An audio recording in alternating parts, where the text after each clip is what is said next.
All right, so welcome to day 3. Does it feel like you're only on your 3rd day? It's been a lot of material, a lot of stuff going on. How many of you guys have had enough group activity time where you get a chance to meet with your group? You probably want more. We wish we could give you more. It's just going to be more fire hose for the next 2 days because we've got a lot of material to go through. Use the evenings. I know you're exhausted at night, but use the evenings to meet up if you can. So we've got about 15 minutes before I kick off the next set of lectures. So I wanted to ask you guys, what did you guys learn yesterday? Something new that you didn't know before? Yeah. Sales cycle. Sales cycle. What about the sales cycle? That it's a cycle? It takes very long. It can take very long. Yeah. Managing expectations on your sales cycle. That's a big one because you don't want to tell your investors, oh, yeah, we got this handled. We're going to get 50 new customers in a month. Turns out it's almost always longer. Anything else that you guys learned yesterday? Yeah? How to write an effective email that's not like Tolstoy. Yes. Effective emails. I hate long emails. I hate writing them, and I hate receiving them. I love emails that ask me, hey, this is what I'm talking about. I need an answer, yes or no, and then I can send an email back. So how many of you guys learned something from Chris Dugan's presentation? It is by far my favorite presentation on sales, and I've done sales for years. It's the best, most succinct presentation on it. As you guys go out and do your own sales, you'll probably be like, wow, that was just exactly what he said on his presentation. So it's really true to life. Anything else? Anything kind of brand new, like you didn't even know it existed, and now you do from the other day? Yep. Yeah, the presentation from Nathan, the matrix, the true matrix. I never seen that before. I've been studying pitching for some time. Okay. I've never seen that before. That was really great. Cool, cool.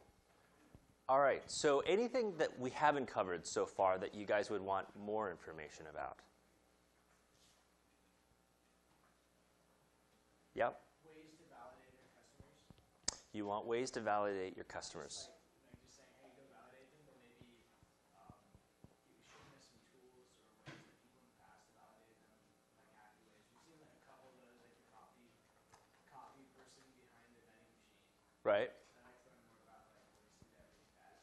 All right, so that's okay, good. There's not an easy answer for that because everyone's solution is quite different, right? If it's a consumer type of application or solution, it can be easier because you have millions of people in the world that you can just go up and try to get them to give you answers, right? They become the laboratory. If you have a more complex technical, like a hardware solution for other businesses or for scientists. Actually, I had a team that had built some kind of new kind of reagent and tools they had to sell into pharmaceutical companies. That's harder to validate. You have to get the right network of people that you can go and talk to. Validation comes in 2 forms. One is asking someone whether they would be a customer. And if you ask them directly, would you be a customer? You're going to get more positive than negative because people don't want to be negative. So you have to find clever ways of constructing the questionnaire to get people to respond, right? With truth, not with what you want to hear, right? The most valuable validation is if someone actually buys. And you can't really get there, and this is where the Kickstarter and the crowdfunding has been really great, is because that has allowed people to pitch an idea that hasn't been created yet to get funding enough to build it, right?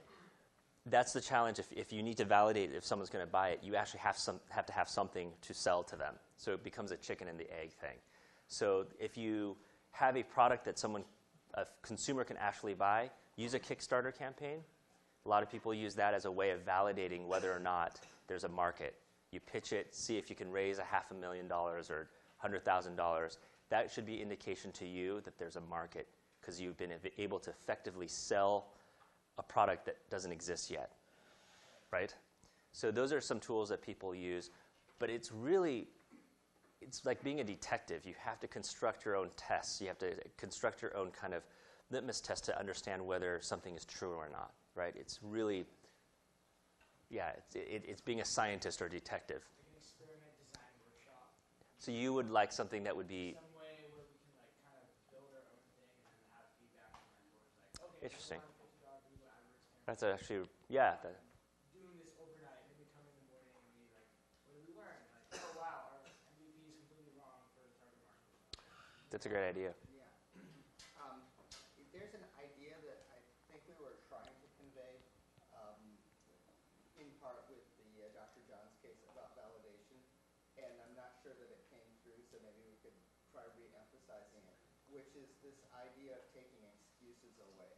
Right. So, instead of saying, would you buy it, this idea of, what stops you from using it? Right. What are the things that don't make Right. it something that Right. you would use or be able to do? Right. I don't think that's. I think what he's saying is that he'd like to have a workshop where they're actually exploring different ways of getting validation. Right. So it's more muscle memory exercises versus the lesson. So we'll take that into account. That's a really good point. Yeah, just like lean launchpad stuff. Like, the stuff they did there is pretty cool for us to experience. Absolutely. Yeah. I think if we had more time, we'll try to put some more of that next year. All right. So. Is there something we could cancel so people have more time? So last year, this was a 3-day event, and everyone said, hey, we wanted more time for all this other stuff. So we added a day, and we still get requests for more stuff. So we kind of struggle on trying to figure out where to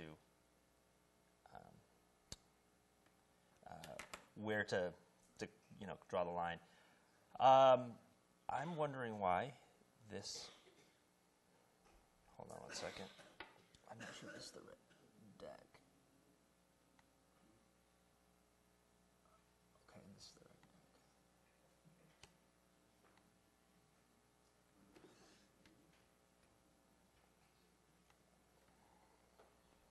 All right, so I was asked to.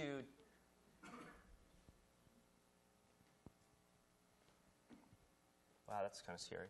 All right, here we go. I was asked to talk to you guys about how to manage a company now that you guys are forming one. How many of you guys have had a paying job before? Actually, raise your hand if you haven't had a paying job before. Okay, so we've got a couple who've never had paying jobs before. So have you guys ever been in a job interview? Have you ever had a paying job where someone paid you, you went to work? So you have. So have you had a pay? So you've not had a paying job yet. Okay, so we'll use you as a guinea pig. Hopefully you'll be a game, right? So so you've never had a paying job. You're a student, right? Which is fine. So you've never interviewed for a job before then. So you have interviewed for a job. Okay, you just decided to stay as a student. That's a good move. I see.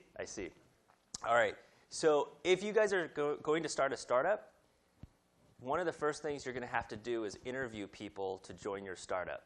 So if you haven't had many jobs in your career, how do you know how to interview someone when you haven't really been on the other side of the fence that much, right? So we want to kind of walk you through some other things you may never have seen that you'll need to know something about if you're going to build a team and a company. So this whole thing, we talked about this journey that you have to go through. I'm going to go through this again in a moment about how to do those things. First, I want to give you some insight. The other topic I'm supposed to cover is how do you fundraise? So one is how do you get all the mechanics of the startup together in order to fundraise, to get investors interested in investing in you. So I want to give you this paradigm that lots of investors view as their world, right? This is the best metaphor that I've heard, is that if you're starting a company, this is your company right here, right? You've got a team, and they're rowing, right? You've got a product, which is this raft, right? And you've got a market, which is this river. What VCs oftentimes tell you is, you know what, we invest in a team. We look at everything, but we really think if it's a great team, we'll invest in them. If there's something wrong with the team, we just don't touch them. They'll say that, but a lot of VCs will focus on how awesome the product is, because they love demos, they love sexy, flashy prototypes. And oftentimes they visualize what this business could be by how interesting the product is. But most VCs that I know, they actually care about the market more than anything of these three.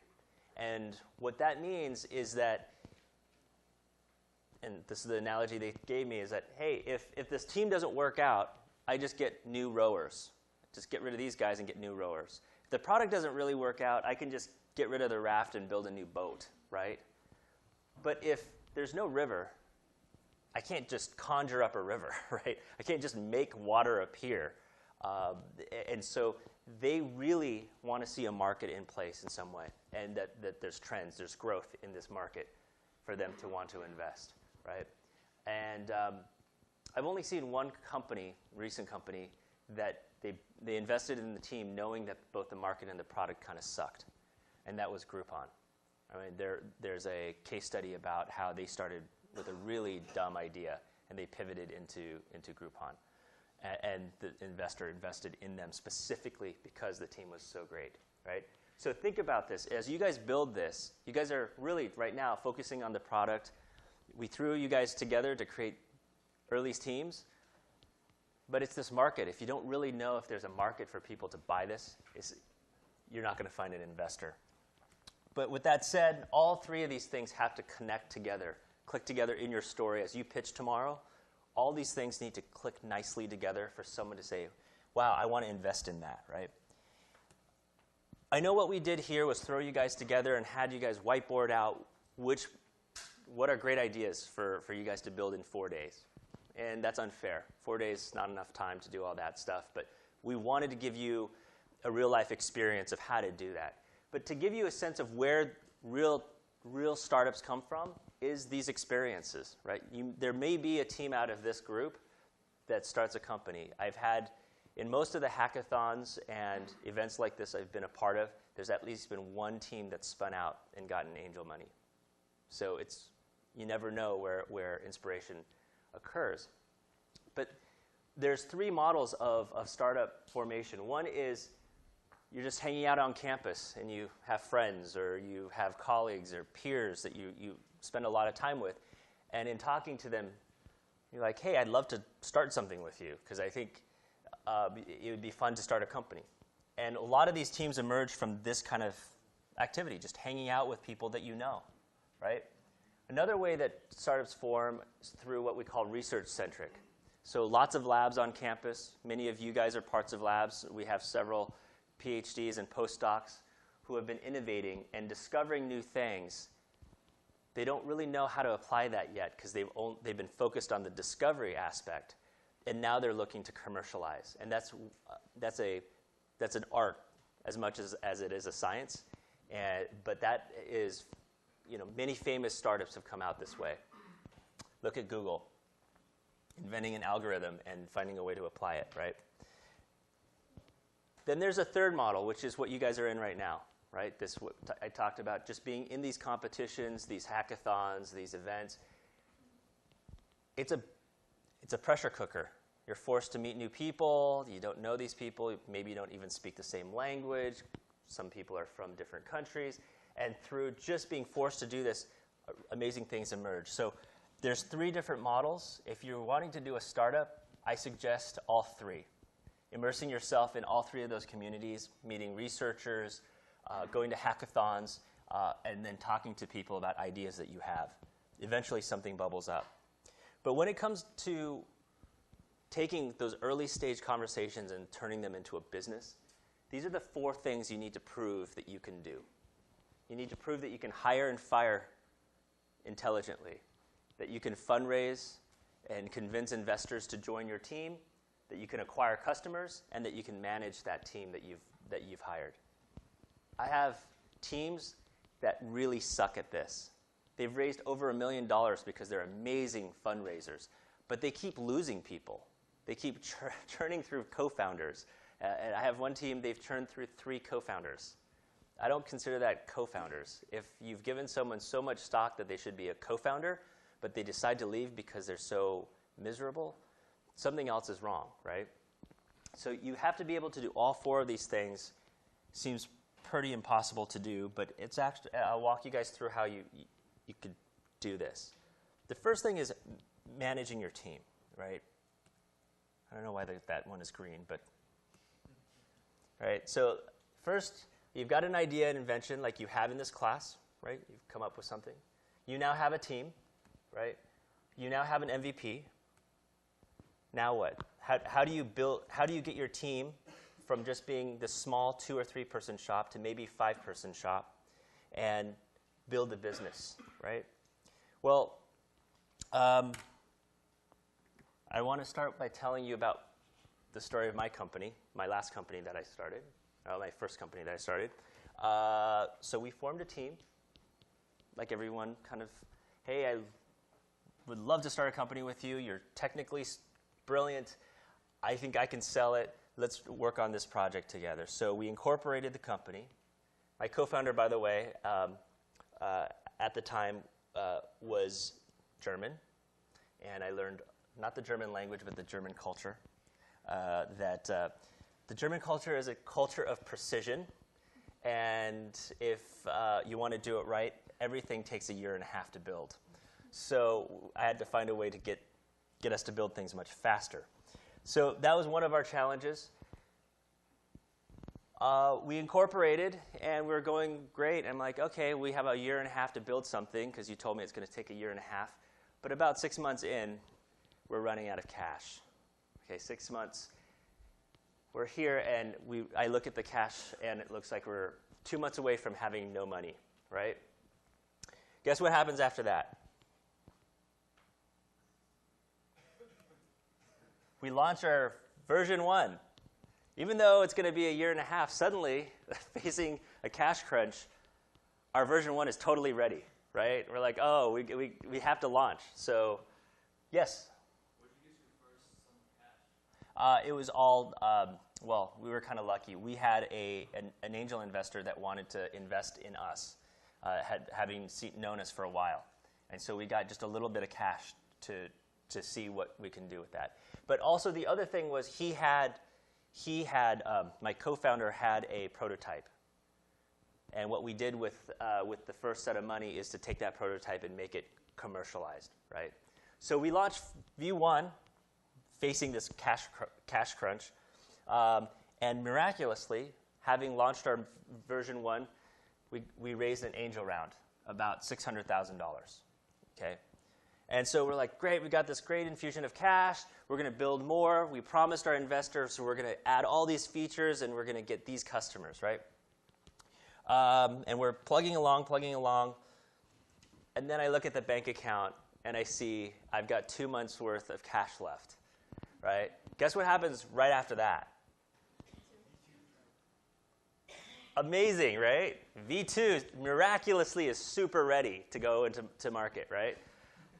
Because we had to, right? So V2 comes out, and miraculously after that, we were able to raise a couple more from a couple more investors, a convertible note, I think of about $300,000, because we were able to show progress, and the product was progressing, and we got a couple more customers. And we're like, great, we've earned ourselves some more time. Another 6 months, we're building. And then I look at the cash again, and we're at 2 months until we're running out of money. What do you think happens after that? Literally, version 3 within a couple weeks launches, right? And we were able to raise another convertible note. This is not just my story. This is the story of virtually every startup that I know. And the reason why this is a concept called forcing function. If you're a designer, you understand this because this has been borrowed from user design. But a forcing function is a constraint that forces certain behavior, right? Running out of cash is actually the most, I would say, real forcing function out there, right? It gives you clarity, right? You're running out of cash. It's kind of like fasting. You suddenly see the light. You're like, okay, these are the most important things for me to do because I'm about to run out of money. And we affectionately call this crisis-based management, is that the team is always waiting for the next crisis to force ourselves into action. I do not recommend this. This is not to show you this is the way to do it. I'm pointing out this is how people discover how they're ending up managing their teams when they don't proactively decide how to manage it. The crisis manages you. And it's highly ineffective. And I can show you guys how this is. But let me tell you also why I think we do this. Is, again, remember I talked about your educational model having a huge impact on how you think. Imagine how, for the last 12 to 18 years, I know some of you are PhD folks, so this has been a long time for you, is your life has been structured for you. Okay? In semesters at Berkeley, in other universities, it's quarters. But your semester begins, you get a syllabus. You literally get a roadmap of what you're supposed to do in that semester. You will never get one of these ever again when you go into the real world. Even if it's a plan, it deviates. But in universities, these syllabi are considered almost contracts that we have to stay within. And we know this from personal experience, having to get all of our classes approved. Is it that you kind of know where we're going to go, right? Topically, and the experience you're going to have. You're not going to get that in the real world. But this is what you're expecting, that we tell you when your homework is due. So let's say week 2, we say there's homework that's due. You finish your homework probably an hour before class, right? If you're me, you probably finish it in class. Then you get feedback back telling you what things you got right, what things you got wrong. And then you do that through the semester, and then you get to the midterm, and if you're me, you study for the midterm 2 days before the midterm, right? You have the midterm, and then you get immediate feedback back, right? And what you've learned in each time is you probably need a little more time each time to study, right? Like, that's not enough time for me to do well on this thing. The final approaches, and you cram for the final, right? And then you get feedback. Thing is, these have been forcing functions for you that have been set up for you, right? And this is why you're so used to waiting for the crisis to happen, and then you jump into gear to try to solve it.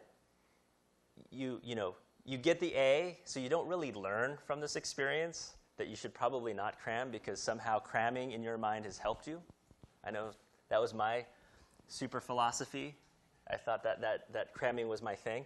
But when you're doing a startup, you can't cram. You've got to really, really focus on what is important because there's too much to do. So what I propose for you is to get away from this academic structure that you've been used to, right? When you go into startup land, you don't want to do this crisis management because you have team burnout. This is what happened when I was telling you about that other team that kept losing co-founders. He was managing by crisis, and each technical co-founder said, I'm burning out. One kid literally just disappeared. Like, just disappeared. No one could find him, wasn't contactable, his cell phone was off, disappeared for weeks. They had to call the police to figure out what happened, called his parents, and found out he had had basically a mental break, right? His last... I'm not naming the startup intentionally because I don't want you guys to. They've done an amazing job since, but the last CTO that they had decided to quit everything and travel through Europe for a year because he was burnt out. He was only there for 4 months, right? So this crisis-based management is incredibly toxic. It might work for you managing your homework and your midterms and your finals, but it's not going to work well when you manage other people. And it creates this unnecessary risk of failure. investors see that. They can see that wear and tear on your team. If they know you're not managing well, if they've invested in you, it's not that they're going to pull out from the company. They're going to look at you as a potential replacement candidate, that they may need to replace you because you can't manage the team, right? So the best teams create their own milestones. That's my point. And one, you want to get group buy-in. You want to hold everyone to their own commitments as a team and create a sense of collective effort. How many of you guys have managed teams before? Okay, look around. How many of you guys have had a team member on your team that it was virtually impossible to manage? Yeah, see that? Who was that person that was impossible to manage? Raise your hand if you're that guy. That was me. I was hard to manage. Zach, yeah. It's tough to manage other people, especially when they're smarter than you in certain areas, right? They should be smarter than you in certain areas because that's why you hired them. If everyone who works for you is not as smart as you, why are you paying them, right? You want smart people around you. And so it becomes more difficult to manage them because we have been taught that if you're smart, you should be self-managed, right? That you shouldn't have to have a manager because you're smart. The thing is, to get everyone aligned, doing the things a company needs to, everyone needs to be managed in some way. And so using these milestones, I have found is the most useful strategy in managing these kinds of people. What I mean by milestones is that they have to be relevant deliverables. They have to be relevant to what you're doing as a business. They have to be actionable. You can't just say, hey, this is your milestone, is to climb Mount Everest. It's not doable, right, for the full team. So it has to be extremely, extremely doable and measurable so that you know you're done when you've finished the milestone. So those are the three basic things for making your milestones. And what I do is I use a storytelling tool as a way of figuring out what are the milestones my company should use. And the first thing you do in this storytelling exercise is first envision what your company looks like in 5 years. This is kind of out of the 7 habits of successful people, right? Is that you want to visualize what success looks like. What vertical will you dominate? What market? Is it the US? Is it Chile? Is it Mexico? How much revenue are you going to generate by year 5? And then you want to work backwards to see what you need to get there, right? So let's go through this, storytelling. So you begin with the exit. Say you're going to exit. Let's say you're going to get acquired by some company for $100 million, right? That's your plan. Well, in order to get to that point, most likely you're going to need to be profitable because most companies, when they pay $100 million, they're looking for profitability unless you're Facebook and you just buy random companies that barely were incorporated, right, for $1 billion or $100 million. But I'm just bitter because I wish I had done that. But for the most part... Technically, they had 2 billion users. Oh, Instagram. No, I'm talking about Oculus, too. Yeah. No, there's a track record there. Yeah. Oh, that's like $8 billion or $9 billion. Yeah. 18. Yeah, that was just ridiculous. I'm sorry. There's no excuse for that. Someone should have gotten fired for that. But profitable. Most likely, you want to be profitable, right? So in order to get to profitability, you need to scale. Do you guys know who wants scale? I'll define scale. Scale just means that your business has grown to the point where you have figured out how to make lots of money the same way. So it's not just, hey, we just have 20 different customers in 20 different markets, 20 different verticals. We've got 100 customers who look very much the same. We have the same kinds of salespeople selling the same kind of way to the same kind of people, right? That's what scale is, that you have figured out how to grow quickly with as little resources as possible because you figured out the model. That takes time. Takes a lot of time. And it usually takes a whole lot of VC money to get to understanding how to scale, right? So that means you needed to have raised a 3rd round of funding. In order to get that 3rd round of funding from a VC, VC is going to want to see that you have market dominance, that you own a particular market. So that you own, like, the West Coast or the DACH region in Europe, right? They want to know that you have figured it out in one particular market. In order to figure it out in one market, you need to have had some growth, that you're actually selling into a customer base, right? It's not just a fluke that you have 5 customers, that you're actually growing to 50 to 100 customers. In order to get there, you probably needed a lot of money from a VC firm in order to grow. And in order to get that second round of VC money, they wanted to see what they call product market fit. They want to see that there is clearly a need from a particular type of customer who's clamoring for your product. And that's what we call product market fit. Okay. In order to get product market fit, you needed to choose a vertical to sell into so that you know that that you're getting a signal back. It's not a fluke that you have 5 random people who are buying your product. In order to do that, you probably needed a first round of funding from a VC firm to do that, probably around $2 to $5 million. And in order for them to want to give you that money, you need to have at least your first few customers to show that you have what they call traction or momentum. Of course, in order to get your first customer, you have to go through a customer discovery process, which you guys are going through now, asking people who, will you be my customer? Will you buy something in this market? Typically, you need a little bit of angel money or some kind of startup money to be able to have enough time to do this. In order to get that angel money, you probably needed some kind of MVP, right? You've just now created a map of where to go. This is the general map. Now, you want to go through this yourself because you might have a hardware company, you might have a healthcare company, you might have a science-based company. And the science-based companies, this path is actually longer and uglier and painful.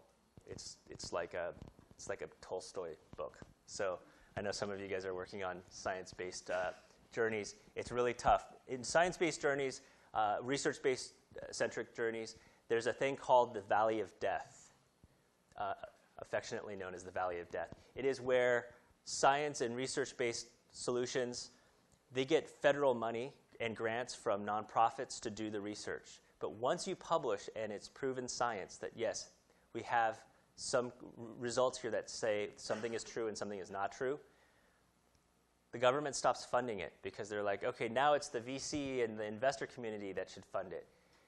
Investors don't see science being really proven unless there's been clinical trials to prove that it is effective, not just that you've proven the science. And that typically takes millions and millions of dollars to do. And that's why it's the Valley of Death. A lot of great companies get stuck here, right? So this journey that you're facing is your map, and it tells a cogent story to tell. Because actually, investors are going to want to see this story, that they know that you know how this is going to play out. Because they don't want to be the last money in, right? They want to know that you have a path towards growing the company and attracting more investors. They don't want to be the last ones. So you have to show that you are aware of this. So I use the storytelling principle to help you guys have a sense of where you're going to go. You don't really need to see the intellectual background on this. I would love for you guys to then, at some point during this week, figure out what your story is. Does it deviate from this? Are you crowdfunded, so you don't really need to get investors, VC investors, right? Find out how your story pans out. All right, so I'm going to go quickly through fundraising. We have some VCs in the room, so I'm only going to do generalizations. I'm going to qualify this as saying this is just your general rules. Everything deviates. There's lots of exceptions.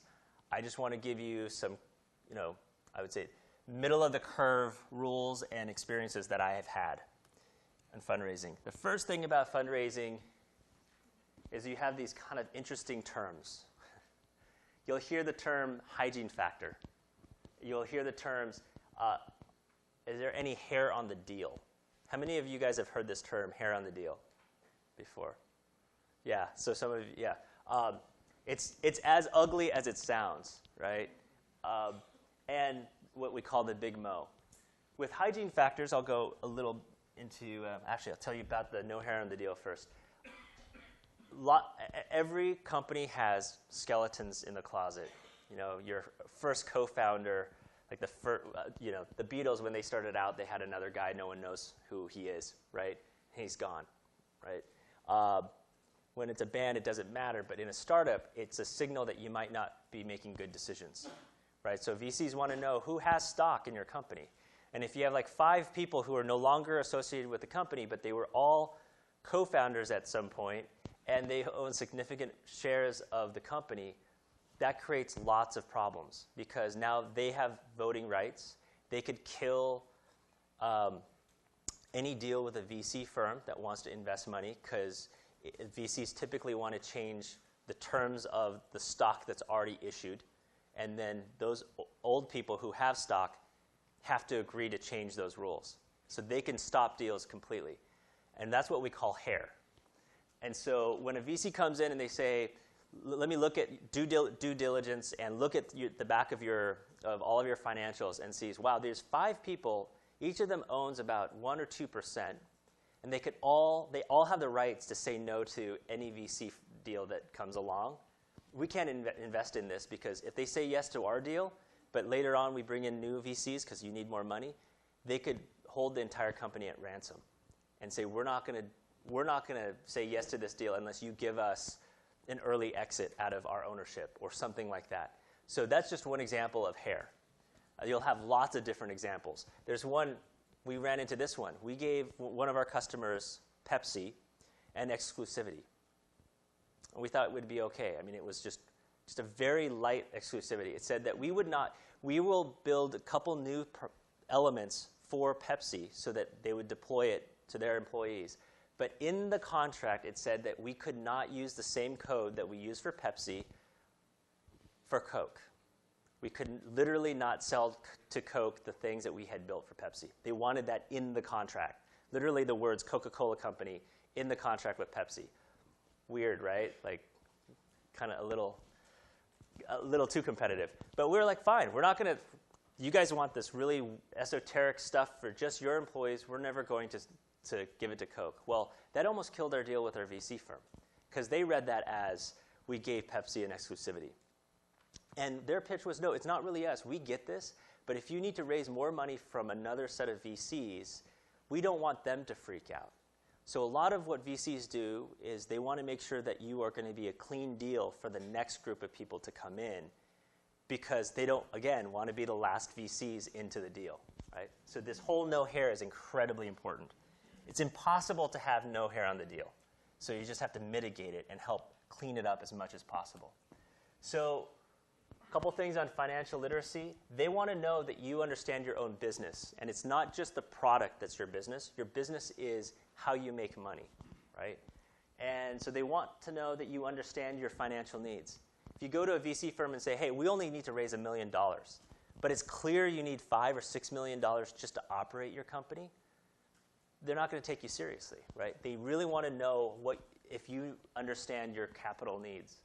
They also want to know what your growth plan is, and does it make sense? When you say we're going to be generating $10 million in revenue by the end of the year, does that make sense? Can you form a cogent argument and back it up with facts and information that suggests you can do that? The good VCs, if you don't make the right argument, so say they'll call BS on you, right, and they won't invest in you. Other VCs might invest in you thinking, yeah, maybe you guys can pull it off. But if you are wrong, some VCs will give you that one shot to be wrong, and they'll replace you. Other VCs will give you a few of those shots, but if you do it too many times, they will shoot you. And it doesn't matter if you're under or over. I've seen CEOs get fired for being over. They underprojected how many new subscribers they were going to get by about 1 million, and they were off almost every quarter, and that was it. They got fired for underestimating how many people they were going to bring onto their system. So you need to have a really solid idea of how you're going to grow. This is the most important thing. They want to know how you're going to use their money. So if you tell them, hey, we need to raise $5 million, and you have this great pitch about how your product is going to change the world, they're going to ask you immediately. You'll smile next time you hear this from an investor. They'll say, how are you going to use my money? And if you don't have a good answer, meeting's over, right? Because they're handing you over a whole lot of money. You better know what you're going to do it with. Because otherwise they see you sitting in the Bahamas on $5 million of their money. And by the way, every VC firm has a story about one of their CEOs they've invested in that has disappeared with the money. So, you know. Okay, sourcing investors. I always get this question, where do I find an angel investor? Well, it's hard work. You have to meet people. And you have to meet their friends. And you have to meet other people. Because if you find an angel investor just on the internet, it will be a hard sell. Because they want to know if they can hand you money and you're not going to run off to the Bahamas, right? So they are going to look for the real good angel investors aren't discoverable on the internet. You have to meet them through people that you know.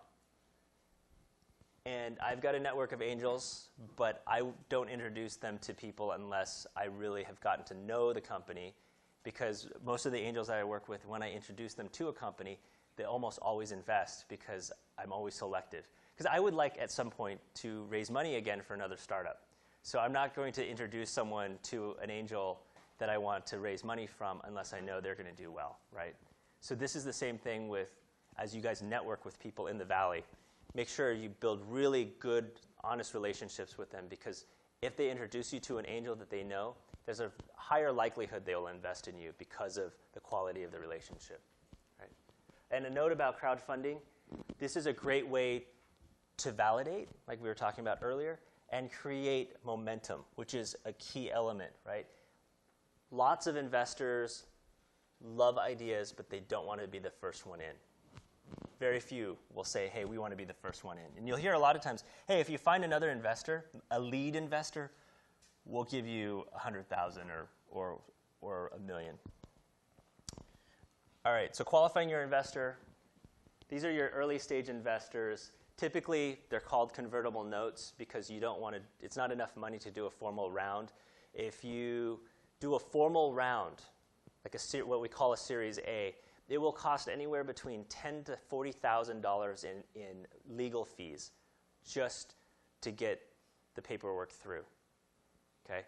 So this is why people use convertible notes. The other thing, too, is with convertible notes, it's variable pricing. What that means is that the value of the shares that you're selling can change depending on what the value of the product is. And we use a note because we don't know what the value of the product or the company is yet. And you wait till the Series A to price the round, right? And you'll hear more stuff from other investors about this. But you want to avoid going into a formal round until you really have everything pulled together. So we typically use these convertible notes. There's things called caps. There's things called multiples. I won't go into the details. But ultimately, these are the sources, your friends and family. One note about that, I've raised money from friends and family. Do not take too much money from them. You want to be able to go to family reunions without being that guy, right? So make sure the money that people are willing to give you is money that they're willing to part with and never see again, right? My parents offered to invest a lot more than I took from them. I have other family that offered and friends, and you want to keep that reasonable, right? But you don't want to say no, because if you're incredibly successful, you don't also want to be that guy at the family reunion that prevented everyone else from becoming a millionaire, right? So you want to balance that out, right? Government funds. Many of you come from countries that have government funds that fund companies. I would encourage you. Yeah. Yep. You had a question? Oh, that was, well, here's the deal.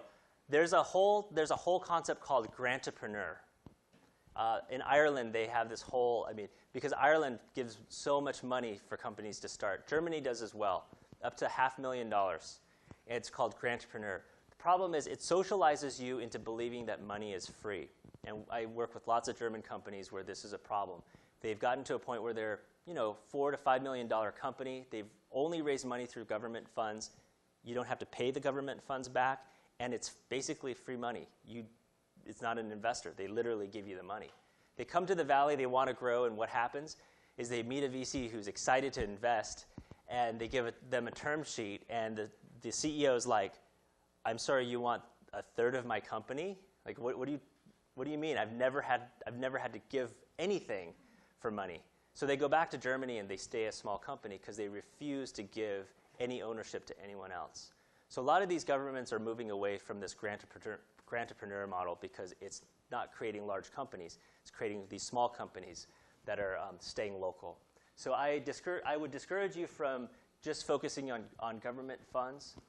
Yeah? Do you think that VCs consider that kind of fair if you start with government funding and then you're trying to move VC funding? They consider, if you're not from the U.S., they consider that hair. So if you're not a U.S.-based company, you're already starting out problematic because they don't know, they don't know the culture, they don't know the funding structure, they don't know the investors. A lot of the VCs here, the deals that come to them are from angels that they've worked with in the past, right? So there's a lot going against you if you're not from the Valley. And there's VCs in other parts of the world, and it's fine. Problem with that is, like in Ireland, there are 3 VC firms. They all give really bad term sheets because there's only 3 there, right? Who are you going to dance with? There's only 3 of us, right? So there's problems for people who are not from the U.S. It is problematic. But yeah, they do look at government money as being problematic in 2 ways. One is that they think it might artificially create, it might artificially allow you to exist because it's not market forces that allowed you to exist, right? It's government that said, hey, we want startups here. It's not a VC that says, hey, I'm going to put my money at risk, right? So there's a lot of factors that go in. I can't get in the heads of all these people, but I can tell you that this is stuff that does get floated around. These angel investors, they're called angels because they're there before anyone else. They're taking a huge risk. Most of them know that their money is going to be lost. In fact, angels get what they call crammed down at the Series A or the Series B. When you get the next round of investors, that next round of investors sets the rules. Because they're the ones who say, well, I'll let your company die if you don't go with these terms where I'm going to give you $5 million, right? So they're able to really set the terms. And oftentimes what they do is they cram down the previous investors. So the angels sometimes get nothing. And that's why they're considered angels, because it's just a crapshoot. And they're there really because they love the entrepreneur. They love the idea. They think the market absolutely needs it. Like in healthcare, I know several angels. They make no money, but they think that a cancer product should go into market. A lot of it is out of passion and out of almost a social desire to promote things. But they are capitalists. They do still want to make money. They just know that it's at high risk. After this early stage, you go into Series A through N, and the company that my company sold to a couple years ago, I think they're on their 14th or 15th round of funding. They're going public now. They just filed to go public. But I think the first 18 VCs are getting nothing. That's how much cram down that they had. I'm going to get something. I better get something, but because we were later in the deal. But the VCs early on just had to write this off. The later stage, which we call mezzanine or private equity, going public. If you're lucky enough to get to that point, there's lots of different investment structures for you, vehicles. You need to really understand what kind of investors you need, and it's not just do they qualify as an angel or do they qualify as an institutional seed. You really want to know who your partner is going to be here. This I highly discourage you from doing. Institutional seed investor. That's like a VC firm that invests angel money or seed money into you, right? The reason I discourage this, I mean, if there's anything on here, any rule that I leave you with, do not do this. What happens is there's large VC firms, they want to get into a deal early because they don't have access to deals. So they'll give you $500,000 and say, hey, we are functioning as an angel investor. But they'll do that with 30 different companies. But they'll only put a Series A into 10. So in some of these firms, they've had all, like, say, 25 teams actually make lots of revenue. But they'll only invest in 10. So if you're not in that 10 that they give the Series A, you go out and start fundraising, and all the other investors are like, oh, great. You know, VC firm X is in your deal, like is a seed. How much are they going to come in with the Series A? How much are they following on? And you have to say, well, they decided not to. How easy is it going to be for you to fundraise? Most companies in that situation fail because they can't prove. I mean, they've proven that even their previous investor who dumped $500,000 doesn't believe in your company enough to follow on, right? So you don't want to be in that situation. Don't take this institutional money. It raises the stakes and it can kill your company. And I've seen that multiple times. All right, so I'm going to leave you guys with these last few things. How to view your investor. They're your financial partners. They are not your boss. Don't treat them as your boss because that's it's a bad way to set up the relationship. It becomes adversarial. You want to understand you do have a fiduciary responsibility. You have to essentially manage their money as an investment. I got that. Keep them informed here. Your key investors should be on your board. They should be part of the governance of your company, right? They have to be invested in your success, not invested in it as an investment, but as a company. You want them invested. Have regular updates and board meetings. I cannot stress this enough. Do not use your board meetings as a place to introduce new information. No VC, no investor likes to be surprised in front of other people, right? So board meeting, typically there's multiple people there. Everyone should know what's going on prior to that meeting, right? Because I can just tell you from personal experience, that doesn't end well for you, right? Even bad news. I know I've got a couple teams. They hate giving bad news, so they stop giving regular updates when they're not increasing their numbers. Don't do that. All right, valuation inflection points. I think I only have about 3 minutes left. This is what the typical journey looks like. How do you value your company in all of these stages? Key thing is your options have to be valued at market or people go to jail. So you have to be very careful with that. I'm just going to go through this real quickly because I think you're going to have this in more detail. Give you an example of a recent company I work with where they authorized 20 million shares. What that means is you're saying that there are 20 million shares that exist in the world, right? Doesn't mean they're all issued. It just means they exist.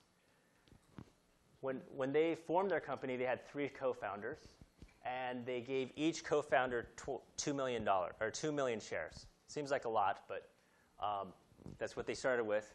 And what they did was they exchanged those 2 million shares for the amount of work and the IP that they had already created. Okay? And then they valued those shares at, I don't know, 0.0001 cent per share. And the company's valuation, of course, is very, very little. You want this for tax purposes. I know this sounds all kind of weird, but you want this for tax purposes. So your lawyer, you'll probably hire a lawyer, can teach you all of this stuff. But your lawyers cost about $400 to $600 an hour. I encourage you guys to Google this because you can learn this for free. But ultimately, you're going to be having to set up a model like this of some sort as you divvy up ownership. I'm running out of time, so I'm going to leave you with this one thing. This could be a little complicated. Resist the temptation to hold off on doing this till later. I have lots of teams that are like, oh, we don't really know how to do this. We don't want to spend the legal bills for this. And so we just all decided we're going to wait till later to figure out how we're going to divvy up the shares. Don't do that. Because your perception of how much you bring to the company versus what other people will perceive changes over time. And while you might have a happy situation now, we just had a team that broke up because these two were very close, and now they don't talk to each other. So, exact example, they said, oh, we're going to hold off on figuring out ownership. Don't do that. Figure that out now. And you can change it later, but you need to start out now. All right, do you guys have, I think I have time for just one question, because I think it's, right? We're supposed to. I'm actually not joking, so I don't know. Okay, I think I'm running slightly late. No, actually, it looks like I think I have time. I've got 10 minutes. Yeah, I'm going to give you a second. Yeah. If you guys have super VC technical questions, we have Shomit here, who actually is a VC, who can give you even more detailed, relevant answers. Yes. Yeah. Can you guys hold off for the mic, please? So the question is, do I have a recommendation for when to incorporate? Incorporation can cost money. If you do it on your own with LegalZoom, it can be about $1,500 to $2,000, I think. If you go through a lawyer, which I recommend to do, it can cost, on average, I think $6,000 to $10,000, whether you go with a small boutique or you go with Pillsbury. Hey, I have a question Yeah. for you. So on the mechanics of this, can you go with a different incorporation style, and then when you really think Yeah. that you're ready, could you switch it? Because Uh-huh. it doesn't cost anything to be a sole proprietorship or a partnership or whatever, but it does cost you in California, for example, $800 a month to be an LLC, or cost you something just to even maintain an empty company. And in that time period while you're trying to figure it out, is it too expensive to switch if it actually starts to work? Well, the word expensive is variable depending on the person, right, and on the situation. But anything can be changed. It just, sorry? The question was, can you decide to incorporate as one form of a business and then decide to change that format? There's different kinds when you're ready. Right. So I'll merge those two questions together. And that is, what's the right time to incorporate, and can you change if you've made one decision? If you're indecisive like us, can you just change, right? Yes, nothing is set in stone. It's just more painful, right? It's going to take some time and money to transition over.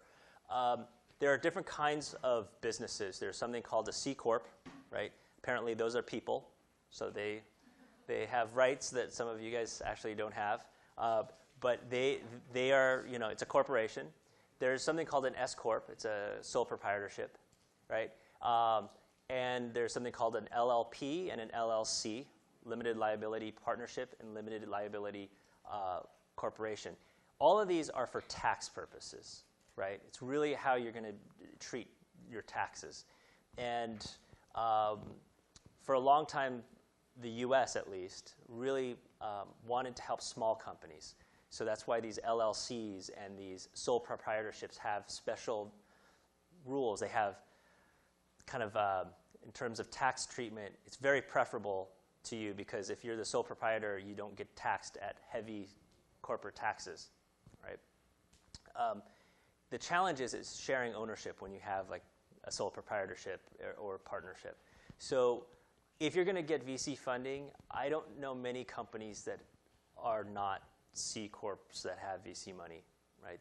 They want it, well, it protects the investor, because it's now a corporation with shareholders and real ownership rules and board meetings and things like that. So for the most part, if you're going to be VC funded at some point, you're going to have to become a C Corp. It's almost a general rule. The time to incorporate is when you feel like you've invested, your team has invested so much into this thing that that you're going to actually do something as a business. You're going to try this out as a business. Now, if it's just a MVP and you just are testing it out with people to see if people will use it, that might be a little early.